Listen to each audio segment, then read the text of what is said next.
नमस्कार, मी प्राची साळुंखे. न्यूज 18 लोकमत विशेषमध्ये आपलं स्वागत. अफगाणिस्तानात तालिबानचं हंगामी सरकार सत्तेत आल्यानंतर जवळपास महिनाभर हंगामी पंतप्रधान अखुंदजादा जगासमोर आला नव्हता. तालिबाननं त्याविषयी बरीच गुप्तता देखील पाळली होती. पण कतारच्या शिष्टमंडळाच्या भेटीवेळी अखुंदजादा प्रथमच जगासमोर आलाय. पण तालिबानकडून एवढी गुप्तता का पाळण्यात आली होती? पाकिस्ताननं त्याला दडवून ठेवलं होतं का? यावरच आहे हा खास आजचा शो, अखुंदजादाचं रहस्य.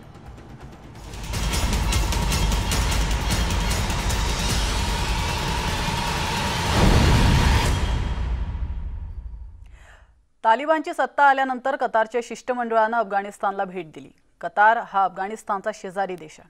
या भेटीवेळी अफगाणिस्तानचा हंगामी पंतप्रधान मुल्ला मोहम्मद हसन अखुंदजादासह इतर मंत्री उपस्थित होते. या भेटीत आर्थिक आणि इतर मदतीविषयी चर्चा करण्यात आल्याचं देखील तालिबानकडून सांगण्यात आलंय. मात्र हंगामी सरकारच्या घोषणेनंतर अखुंदजादा मीडियासमोर आला नव्हता. त्यामुळे सरकारचं काम सुरू झाल्यानंतर अखुंदजादाविषयी गुप्तता का पाळली जाते असा प्रश्न उपस्थित केला गेला होता. मात्र आता अखुंदजादाविषयीच्या तर्कवितर्कांना पूर्ण विराम मिळालेला आहे. कतारच्या प्रतिनिधिमंडळानं अखुंदजादाची भेट घेतल्यानंतर अफगाणिस्तानचे माजी राष्ट्रपती हमीद करझईंचीही भेट घेऊन अफगाणिस्तानातील नव्या सरकारविषयी चर्चा देखील केल्याचं कळतंय. आणि तालिबानला पुन्हा सत्तेत आणण्यासाठी कतारने मध्यस्थाची भूमिका देखील बजावली आहे. अफगाणिस्तानमध्ये तालिबानची सत्ता आल्यानंतर प्रथमच अफगाणिस्तानचा पंतप्रधान अखुंदजादा सर्वांसमक्ष आलाय. पण गेले महिनाभर तो भूमिगत असल्यामुळे त्याच्याविषयी अनेक तर्कवितर्क लढवले जात होते. तो पाकिस्तानी गुप्तचर संस्था आयसिसच्या ताब्यात असल्याचा दावा करण्यात आला होता. तर त्याच्यावर विष प्रयोग करण्यात आल्याची देखील चर्चा होती. पाहूयात याच विषयीचा हा स्पेशल रिपोर्ट.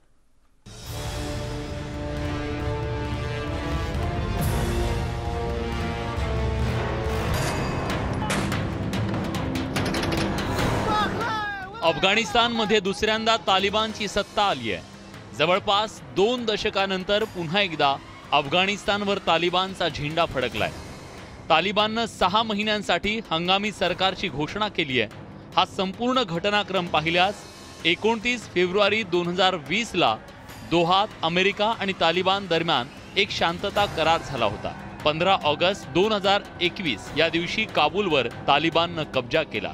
30 ऑगस्ट 2021ला अमेरिकेच्या शेवटच्या सैनिकानं अफगाणिस्तान सोडलं. तर 7 सप्टेंबर 2021ला तालिबान सरकारची घोषणा करण्यात आली. हे सगळं काही तालिबानच्या अपेक्षेप्रमाणे आणि मागणीनुसार झालं. पण असं असतानाही तालिबानच्या गटात सर्व काही आलबेल नसल्याचं चित्र आहे. त्यामागचं कारण होतं तालिबानचा सुप्रीम लीडर हिबातुल्ला अखुंदजादा. असं म्हटलं जातं की अखुंदजादा हा तर मारला गेला असेल किंवा जखमी झाला असेल किंवा गायब झाला असेल, तर त्याच्यामुळे तो काही लोकांच्या समोर येत नाहीये. आणि खरी सत्ता जी आहे, ही सत्ता जो हकानी नेटवर्क आहे किंवा जो सिराजुद्दीन हक्कानी आहे त्याच्या हातात आहे, ज्याला पाकिस्तान आणि पाकिस्तानची गुप्तहेर संस्था ISI याचा सपोर्ट आहे.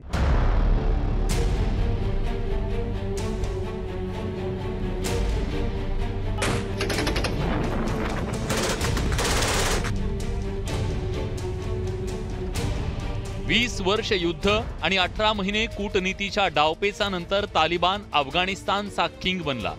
मात्र तालिबानचा किंग अर्थात तालिबानचा सुप्रीम लीडर आजवर जगाच्या समोर आलाच नव्हता. तालिबान सरकारची घोषणा करण्यात आल्यानंतर तालिबानचा हा सुप्रीम लीडर मुल्ला हिबतुल्लाह अखुंदजादा गायब होता. खरं तर तालिबाननं हंगामी सरकारची घोषणा केल्यानंतर हिबतुल्लाह अखुंदजादाची एक प्रतिक्रिया तालिबानकडून प्रसिद्ध करण्यात आली. त्यातले काही महत्त्वाचे मुद्दे आहेत. इस्लामी कायद्याच्या विरोधात नसलेले सर्व आंतरराष्ट्रीय कायदे, संघ आणि त्या संदर्भातील संकल्पनांचं तालिबानकडून पालन केलं जाईल. तालिबान शरिया कायद्याअंतर्गत देशातील नागरिकांना धार्मिक तसंच आधुनिक वैज्ञानिक दृष्टिकोनातून सुरक्षित पोषक वातावरण तयार केलं जाईल. इस्लामच्या नियमानुसार मानवाधिकार, अल्पसंख्याकांच्या अधिकारासोबतच समाजातील वंचित घटकांच्या अधिकारांचं रक्षण केलं जाईल. इतर देशांच्या विरोधात अफगाणिस्तानच्या भूमीचा वापर करू दिला जाणार नाही. सर्व परदेशी राजकीय प्रतिनिधी, दूतावास, वाणिज्य दूतावास, मानवाधिकार संघटना आणि गुंतवणूकदारांना संरक्षण पुरवलं जाईल. अखुंदजादानी जे स्टेटमेंट दिलेलं आहे ते एकच स्टेटमेंट आहे, मात्र तो स्वतःहून कधी पुढे आलेला नाहीये. तर त्याच्यामुळे असं वाटतं की त्याला दाबून ठेवलं असावं, त्याला पुढे येऊ द्यायची संधी दिली जात नाही. कारण जर तो मीडियाच्या समोर आला तर तो असं काही बोलू शकतो जे पाकिस्तानला किंवा हक्कानी नेटवर्कला सोयीस्कर नसेल, म्हणून त्याची स्टेटमेंट जारी केली जात आहेत, परंतु त्याला मीडियाच्या समोर पुढे येऊ दिलं जात नाहीये. विशेष म्हणजे तालिबाननं पहिल्यांदाच आपल्या सर्वोच्च नेत्याचा संदेश जाहीर केला असला तरी त्यावर अखुंदजादाची सही नव्हती. त्यामुळे संशय आणखी बळावला होता. या संदेशाच्या शेवटी केवळ अखुंदजादाचं नाव लिहिलं होतं. अखुंदजादा तालिबानचा सर्वोच्च नेता असतानाही अशा प्रकारे त्याचा संदेश जारी करण्यात आला होता. तसंच तालिबाननं हंगामी सरकारची घोषणा केल्यानंतरही अखुंदजादा जगासमोर आला नव्हता. त्यामुळेच त्याच्याविषयी अनेक तर्कवितर्क लढवले जात होते. अखुंदजादाच्या ठाव ठिकाणाविषयी सुद्धा तालिबानच्या प्रवक्त्याला अनेक वेळा प्रश्न विचारला गेला. त्यावर अखुंदजादा लवकरच सगळ्यांच्या समोर येणार असल्याचं तालिबानच्या प्रवक्त्याकडून वारंवार सांगण्यात आलं. हिबतुल्लाह अखुंदजादा हा पूर्वीपासून कंधारमध्ये असल्याची माहिती तालिबानी प्रवक्ता जबीउल्लाह मुजाहिद्दीननं दिली.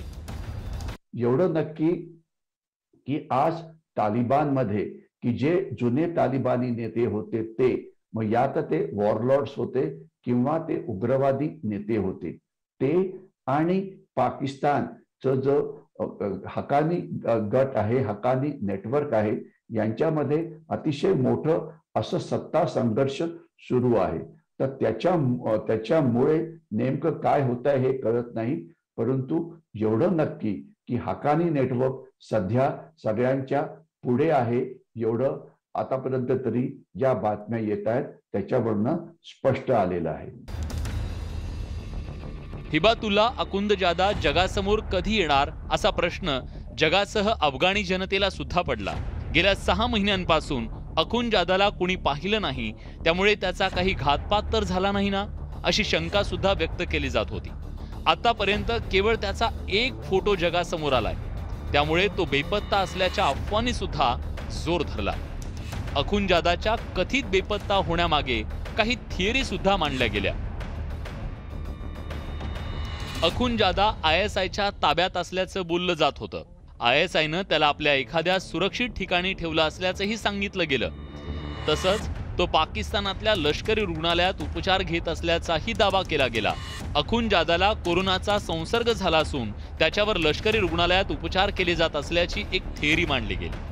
पाकिस्तानची गुप्तचर संस्था ISIनं त्याला विष देऊन मारल्याचाही दावा केला गेला.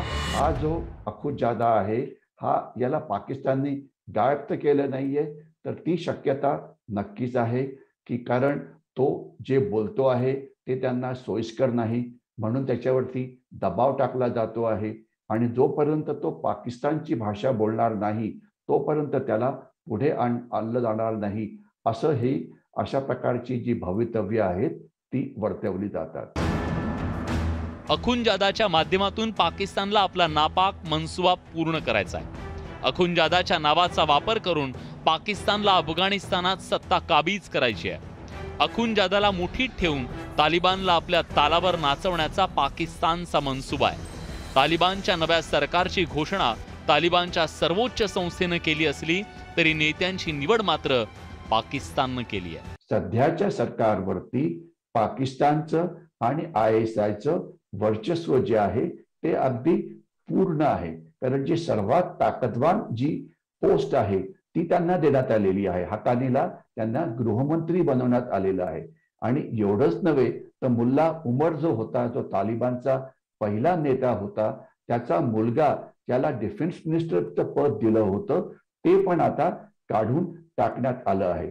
खरं तर आपल्या सुप्रीम लीडर विषयी गुप्तता पाळण्याची तालिबान्यांची परंपरा आहे. तालिबाननं यापूर्वीही अशीच गुप्तता पाळली होती. पण तो संघर्षाचा काळ होता आणि आता तालिबानच्या हाती सत्ता आली आहे. तालिबानी सरकारच्या घोषणेनंतर अखुंदजादा जगाच्या समोर आला नव्हता, त्यामुळे नक्कीच यामागे काहीतरी गौडबंगाल असल्याचं बोललं जात होतं. संरक्षक विषयक जाणकारांच्या मते तालिबानवर नियंत्रण ठेवण्याचा पाकिस्तानचा डाव आहे. तालिबानच्या कंदारमधील गटाला कमकुवत करण्याचा पाकिस्तानचा डाव आहे. तसंच हक्कानी नेटवर्कला आणखी बळ देण्याचा इम्रान सरकारचा प्रयत्न आहे. हक्कानी नेटवर्क मार्फत पाकिस्तानला अफगाणिस्तानात सत्ता गाजवायची आहे. तसंच भारताविरोधात तालिबानचा वापर करण्याचा नापाक मनसुबा सुद्धा आहे. मात्र तालिबानचा एक गट भारताशी वैर घ्यायला तयार नाही. त्यामुळे पाकिस्ताननं हक्कानी नेटवर्कला तालिबानच्या त्या गटाविरोधात उभं केलंय. हा जो अखुंजादा आहे हा पाकिस्तानची गुप्तहेर संस्था जे ISI आहे यांच्या ताब्यामध्ये आहे का, तर ही शक्यता नक्कीच आहे. कारण त्याला मोकळं सोडलं जाणार नाही. तर तो मोकळं सोडलं गेलं तर तो त्याला जे पाहिजे तशा प्रकारची विधानं देईल, तशा प्रकारचं वागेल. म्हणून त्याला नक्कीच कंट्रोलमध्ये ठेवण्यात आलेलं आहे.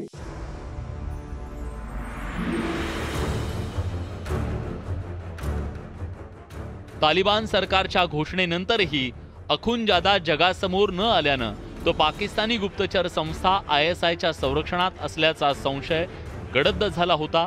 मात्र अखेर तालिबानचा सुप्रीम लीडर हिबतुल्ला अखुंजादा जगासमोर आलाय. Bureau report, news 18 Lokmat. इथं घेतो एक छोटासा ब्रेक, लगेचच परत येतोय. तुम्ही पाहत रहा न्यूज 18 लोकमत विशेष.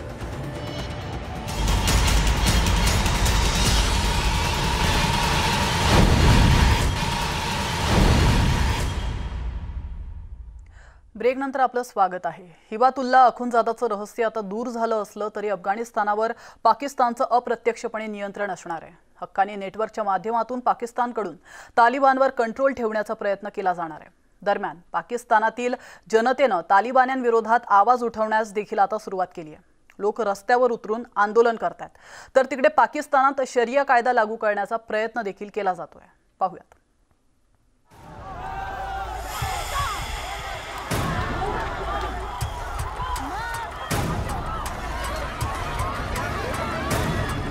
अंगाचा थरकाप उडवणारी ही दृश्य आहेत अफगाणिस्तानातल्या तालिबान विरोधी आंदोलनाची. एकीकडे रस्त्यावर रक्ताचा सडा पडलाय तर दुसरीकडे जखमींना आधार देण्याचा प्रयत्न केला जातोय. गंभीर जखमी आंदोलकांना रुग्णालयात घेऊन जाण्याचा प्रयत्न केला जातोय. ही सगळी चित्र तालिबानी राजवटीची आहेत. अफगाणिस्तानातल्या जनतेमध्ये आक्रोश पसरलाय. तालिबान्यांकडून केला जाणारा गोळीबार आणि त्यामध्ये मृत्यूची भीती असतानाही लोक रस्त्यावर उतरल्याचं हे चित्र आहे.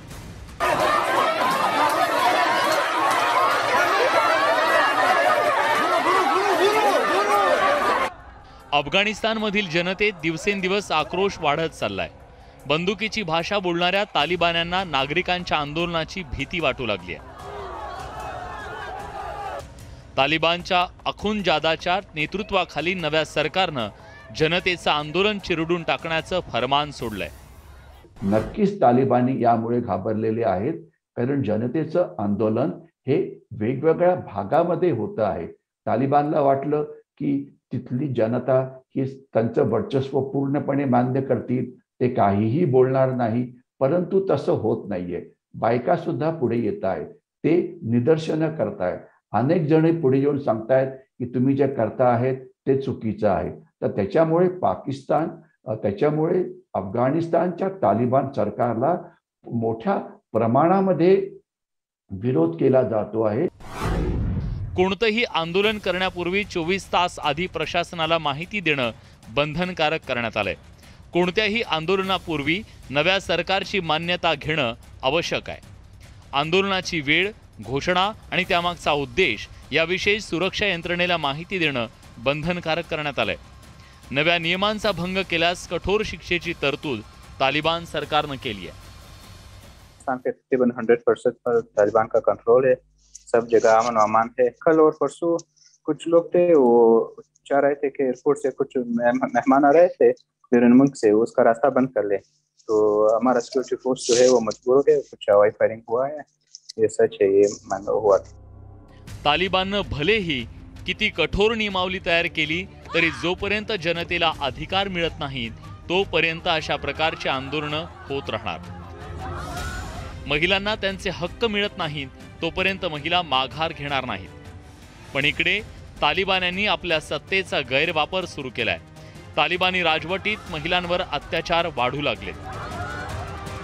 तालिबानची मानसिकता ही अजिबात बदललेली नाहीये।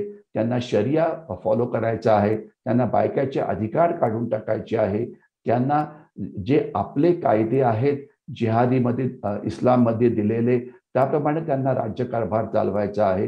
म्हणजे त्यांना लोकशाही, डेमोक्रेसी किंवा सगळ्यांना अधिकार किंवा सगळ्या जाती जमातींना पूर्ण रिप्रेझेंटेशन हे द्यायचं नाहीये।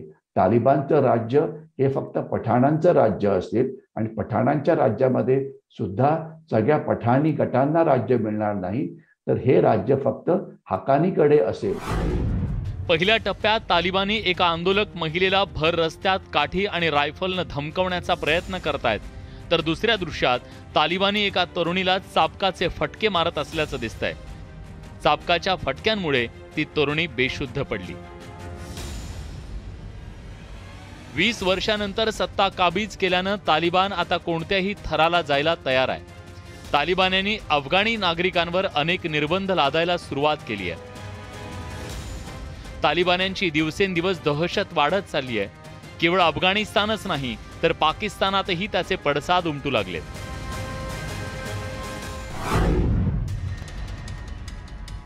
तालिबानचा गॉडफादर अर्थात पाकिस्तान आता तालिबानच्या मार्गावर वाटचाल करत असल्याचं पाहायला मिळतंय। पाकिस्तानी नागरिकांवर सुद्धा अनेक निर्बंध आणि शरिया कायदा लागू करण्याचा प्रयत्न केला जातोय। इम्रान खान सरकारनं शाळा, कॉलेजमधील शिक्षकांना जीन्स तसंच तंग वस्त्र परिधान करायला मनाई केली आहे। शिक्षकांना सलवार कमीज, दुपट्टा आणि शॉल परिधान करणं बंधनकारक करण्यात आलंय। तसंच शाळा कॉलेजात चप्पल व्यतिरिक्त पादत्राणे घालायला मनाई करण्यात आली आहे। पाकिस्तानच्या केंद्रीय शिक्षण विभागानं याविषयीची एक नियमावली जारी केली आहे। शिक्षकांप्रमाणेच शिक्षकांना सुद्धा जीन्स टी शर्ट परिधान करण्यावर निर्बंध घालण्यात आलेत।